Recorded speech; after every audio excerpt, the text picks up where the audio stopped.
कि मोहब्बत भाईचारे के दीवाने दिन ही लौटा दो। ये मैं किससे कह रहा हूं? देश की जो सत्ता पे बैठी हुई ताकत है उससे, कि मोहब्बत भाईचारे के दीवाने दिन ही लौटा दो, वो सस्ती दाल सब्जी के सुहाने दिन ही लौटा दो। ये अच्छे दिन तो अंबानी अडानी को मुबारक हो, हमें ऐसा करो साहिब पुराने दिन ही लौटा दो, हमें ऐसा करो साहिब पुराने दिन ही लौटा दो। वो पुराने दिन जब पेट्रोल 60 रुपए लीटर मिला करता था, वो पुराने दिन जब डीजल 50 रुपए लीटर मिला करता था, वो पुराने दिन जब रसोई गैस की कीमत 365 रुपए थी। आज हालत क्या हो गई है कि पेट्रोल और डीजल ने सेंचुरी मार ली है, सैकड़ा पहुंच गया है और रसोई गैस 1000 रुपए के पार पहुंच रही है। ऐसे वक्त में हमारी माएं बहनें भी यहाँ आई हुई हैं। आप जब रसोई में जा करके कढ़ाई में सरसों का तेल डालती हैं तो मुझे पता है कि उस तेल के साथ आपके आंसू भी उसमें गिरते हैं, क्योंकि रसोई तेल जो है वो 200 रुपया पार कर गया है। इस सरकार ने हिंदू मुसलमान के नाम पर लड़ा करके सिर्फ और सिर्फ महंगाई थोपा है आपके ऊपर। प्रदेश को, देश को अराजक बनाने के अलावा कोई काम नहीं किया है। उत्तर प्रदेश को पुलिस स्टेट बना दिया गया है। पुलिस जब जिसे चाहती है उठा लेती है, थाने में ले जाकर के टॉर्चर करती है और उसे मार देती है। आपके सामने तमाम उदाहरण हैं, चाहे वो कासगंज का उदाहरण हो, चाहे आगरा में वाल्मीकि समाज के लिए उनके बच्चों को ले जाकर के इतना पीटा गया कि टॉर्चर करते करते वो मर गए। वहां तक जो लोग बैठे हैं, मैं आपसे ये कह रहा हूं कि हाँ, हम पिछले 30 साल से 32 साल से उत्तर प्रदेश में सत्ता में नहीं है। हाँ, ये सच है कि हम बहुत हतोत्साहित थे। हाँ, ये सच बात है कि हम परेशान थे। हम सोचते थे कि कांग्रेस किस दिशा में जाएगी, लेकिन मैं कांग्रेस के आला नेतृत्व को सलाम करता हूं कि उन्होंने अपने सबसे बड़े चेहरे को, उन्होंने अपने सबसे करिश्माई चेहरे को आपके लिए भेज दिया। उन्होंने प्रियंका जी से ये कहा कि आप जाइए उत्तर प्रदेश संभालिए, और मैं प्रियंका जी की हिम्मत को सलाम करता हूं। आपकी तालियां जाए प्रियंका जी। आज प्रियंका जी की तबीयत खराब है, उन्हें बुखार है, वो यहां तक नहीं आ पाई है, लेकिन वो आपको सुन रही है, लाइव सुन रही है। मैं चाहता हूं कि उन तक आपकी तालियां जाए। मैं सलाम करता हूं प्रियंका जी को, जिन्होंने उत्तर प्रदेश में हंगामा खड़ा करके रख दिया है, जिन्होंने योगी आदित्यनाथ को बताया है कि आप पुलिस लगाओगे, आपकी पुलिस की लाठियां मुझे रोकना चाहेंगी तो रोक नहीं पाएंगी, क्योंकि मेरी रगों में इंदिरा का खून दौड़ रहा है, राजीव का खून दौड़ रहा है, हमें रोक नहीं सकते आप। और मैं यहाँ आपसे ये कह दूं, अकलियत के भी साथी यहाँ पर बैठे हैं, मैं आपसे खास तौर से मुखातिब होकर कह रहा हूँ कि आप सारे लोगों ने पिछले 30 साल में कांग्रेस को छोड़ करके क्षेत्रीय पार्टियों को चुना, क्योंकि आपको कांग्रेस से छोटी छोटी शिकायतें थी। लेकिन मेरे भाई, ये मौका छोटी छोटी शिकायतों पे नाराज होने का नहीं है। मुल्क बहुत बुरे दौर से गुजर रहा है। दिल्ली वाली ताकत हो या लखनऊ वाली ताकत हो, वो जमहूरियत खत्म करना चाहते हैं। वो डॉक्टर बाबा साहब भीमराव अम्बेडकर के संविधान को खत्म करना चाहते हैं, क्योंकि वो खत्म कर देंगे तो आपके सारे हुकूक खत्म हो जाएंगे, आपको कुचलना आसान हो जाएगा, आपके लिए कोई बोलने वाला नहीं होगा। याद करो, एनआरसी के दौरान जब आपके सीनों पे सीधे गोलियां मारी जा रही थी, रामपुर से लेकर के, बिजनौर से लेकर के, संभल से लेकर के चारों तरफ, तो मुझे बताओ कि तुम्हारे लिए कौन निकल करके आया था? तुम्हारे लिए प्रियंका गांधी जी निकल के आई और उन्होंने तुम्हारे आंसू पोंछने के काम किए। आपको याद होगा कि जब किसानों पर अत्याचार हो रहा था, किसानों पर लाठियां बरसाई जा रही थी, तो कौन निकल करके आया? अपने घर से संसद भवन तक ट्रैक्टर चला करके राहुल जी ने साबित किया कि नरेंद्र मोदी साहब, किसानों के खिलाफ अगर गुरूर दिखाओगे तो हम तुम्हारे गुरूर को ट्रैक्टर से जोड़ देंगे। ये काम किया राहुल गांधी जी ने किया है। कांग्रेस ही है इस देश में जो संविधान बचा सकती है। बहुत जिम्मेदारी से आपसे कह रहा हूं, मैं शायर हूं, आप मुझे पसंद करते हैं, मेरी नज़में सुनते हैं। लोग मुझसे कहते हैं कि इमरान आप कांग्रेस में क्यों चली गए, आपके सामने ऑप्शन थे। तो मैं लोगों से कहता हूं कि मुझे देश को चुनना था, इसलिए मैंने कांग्रेस को चुना। मैं कांग्रेस के साथ इसलिए खड़ा हूं क्योंकि मुझे देश के साथ खड़ा होना है। मेरे भाई, जिस बेहतर की तलाश में पिछले 30 साल पहले समाजवादी में गए थे, बसपा में गए थे, मुझे बताओ वो तुम्हें मिला? नहीं मिला। तुम्हारे मुद्दे आए तो तुम्हारे लिए वो खड़े हुए? नहीं खड़े हुए। यहाँ रामपुर के साथी हैं, ये मुरादाबाद है, इसी मुरादाबाद में आजम खान ने आकर के जिसके लिए प्रचार किया था।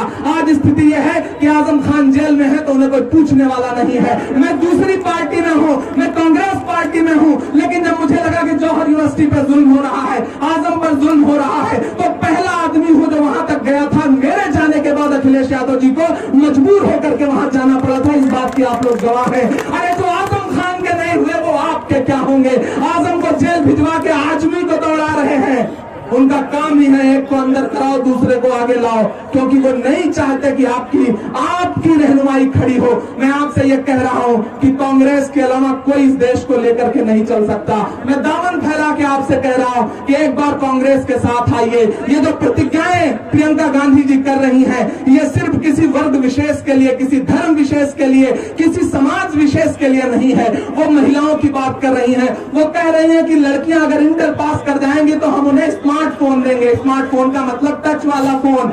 आप अंदाजा लगाइए कि कितनी बड़ी क्रांति की बात कर रही हैं। वो कह रही है कि जब बच्ची ग्रेजुएट हो जाएगी तो हम उसे स्कूटी देंगे, और स्कूटी भी पेट्रोल वाली नहीं, क्योंकि उनको पता है कि अगर तब तक मोदी जी रह गए तो पेट्रोल हो सकता है 200 रुपए लीटर पहुंच जाए, तो बिटिया कैसे भरवा पाएगी? तो वो कह रही है कि हम इलेक्ट्रॉनिक स्कूटी देंगे। इलेक्ट्रॉनिक स्कूटी देंगे ताकि पेट्रोल भरवाने की जरूरत ना पड़े, चार्ज करो और आगे बढ़ो। ये प्रियंका जी आपसे वादा कह रही है। वो कह रही है कि हम 40% टिकट महिलाओं को देंगे। मैं उत्तर प्रदेश की महिलाओं से मुखातिब होकर कहता हूं कि मेरी बहनों, मेरी दादियां, मेरी माएं, प्रियंका जी ने आपकी वजह से एक बहुत बड़े बदलाव का रिस्क उठाया है। ये उत्तर प्रदेश हो, बिहार हो, हरियाणा हो, जितने प्रदेश हैं ये पितृसत्तात्मक प्रदेश हैं, पुरुष प्रधान समाज वाले प्रदेश हैं। ऐसे में प्रियंका जी ने कहा कि हम 40% टिकट महिलाओं को देंगे तो देंगे। ये जो उन्होंने वादा किया है इसे आसान मत समझिए। ये समाज और राजनीति के बदलाव का एक बहुत बड़ा संकेत है। आपको प्रियंका जी के साथ आना पड़ेगा। इस देश में प्रियंका जी के अलावा, राहुल गांधी के अलावा, कांग्रेस के अलावा कोई ताकत नहीं है जो इस देश को, प्रदेश को आगे लेकर के जा सके। और एक बात मैं यहां खड़ा होकर के मौजूदा सरकार और समाजवादी बहुजन समाज पार्टी सारे लोगों से कहना चाहता हूं कि कांग्रेस के कार्यकर्ताओं को कमजोर मत समझिए। 6 महीने पहले आपको लगता था कि कांग्रेस कहीं है ही नहीं, लेकिन आज स्थिति यह हो गई है कि आप परेशान हो गए हैं। हमने जब देखा कि हमारा कार्यकर्ता हतोत्साहित है तो प्रियंका जी ने क्या किया? सबसे पहले नरेंद्र मोदी जी के गढ़ में घुस करके बनारस में लाखों की भीड़ इकट्ठा करके ये बताया कि हम तुम्हारे घर में घुस करके भी दिखाएंगे कि कांग्रेस यहां भी मजबूत है। उसके बाद जब बातें करनी शुरू की प्रदेश की मीडिया ने, तो प्रियंका जी ने कहा कि नहीं, सिर्फ बनारस नहीं, हम गोरखपुर भी जाएंगे। योगी आदित्यनाथ जी के गढ़ में घुस करके लाखों की भीड़ इकट्ठा करके प्रियंका जी ने बताया अभी तो सिर्फ परिंदे शुमार करना है, ये फिर बताएंगे किसको शिकार करना है। बहुत हुरूर है तुझको ऐ सिर फिरे तूफान, तो हमें भी जिद है कि दरिया को पार करना है। हम बताएंगे उत्तर प्रदेश को, हम बताएंगे देश को कि जब प्रियंका गांधी निकलती है सड़कों पर, उस दिन मैं सलाम करता हूं खास तौर से दीपेंद्र भाई को। मेरी आंखें ही नहीं बल्कि पूरे देश की आंखें इस बात की गवाह है। सोशल मीडिया पर हम देख रहे थे कि जब किसानों को कुचला गया लखीमपुर में, तो प्रियंका गांधी जी जिस समय लखनऊ उतरी है लखीमपुर जाने के लिए, उस समय जोरों की बारिश हो रही थी।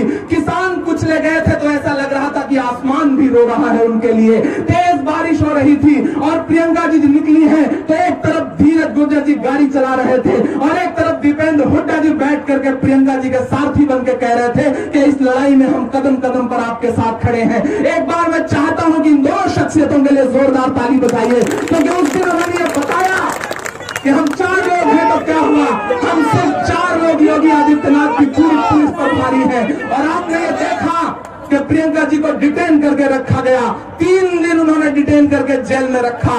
लेकिन आज मैं गारंटी के साथ कह रहा हूं, अलग ऐलान कह रहा हूं कि जिस समय लखनऊ से लखीमपुर की सड़क पर प्रियंका जी चल रही थी, ऐसा लग रहा था कि प्रियंका जी नहीं बल्कि इंदिरा गांधी जी चल रही है। ये आपने देखा, तो अपने अंदर जोश भरिए, अपने अंदर उत्साह भरिए, तैयार हो जाइए। आने वाले कुछ महीने बाद उत्तर प्रदेश की तकदीर का फैसला होना है। वो जो लोग ये कहते हैं कि सिर्फ हम लड़ाई में हैं, छोड़ दीजिए, उन पे ध्यान देना छोड़ दीजिए। आने वाले 1, 1.5, 2 महीने बाद हम बताएंगे कि आपके पैरों के नीचे की जमीन खिसक चुकी है और आप लड़ाई में नहीं है। भारतीय जनता पार्टी की जालिम सरकार से अगर कोई लड़ाई लड़ रहा है तो सिर्फ कांग्रेस लड़ रही है। आपने ये देखा भी है कि प्रियंका जी निकली तो लखीमपुर पहुंच के मानी, और अखिलेश जी निकले तो कहां धरने पे बैठे? अपने घर के बाहर, और जब पुलिस वाले लेने आए तो उन्होंने किसी से कोई झड़प झिड़प कुछ नहीं किया, सीधे जाकर के गाड़ी में बैठ गए। तो आप बताओ, आपको लड़ने वाला आदमी चाहिए, लड़ने वाला, या फिर उनके साथ खड़ा हो जाने वाला? मैं ऐलान कह रहा हूँ कि अवाम का है, किसान का है, सवाल लोगों की जान का है। अवाम का है, किसान का है, सवाल लोगों की जान का है जो भी कातिल है, जो भी शामिल, उन्हीं से इसका जवाब लेंगे। सनद रहे हम हिसाब लेंगे, सनद रहे हम हिसाब लेंगे, सनद रहे हम हिसाब लेंगे। यहाँ जो बुजुर्ग हैं, मैं इनकी पेशानी की झुर्रियों में महसूस कर रहा हूँ पिछले 30 साल का दर्द। मैं जानता हूँ कि आप कांग्रेस के लिए खड़े हुए तो आपकी पीठ पर पुलिस की लाठियां भी बरसी हैं, आपने अपने ही मजबूत पंजों से पुलिस की लाठियां भी रोकी हैं। तो मेरे भाई तैयार रहिए, मैं बड़े बोल नहीं बोलता हूँ, मैं शायर हूँ।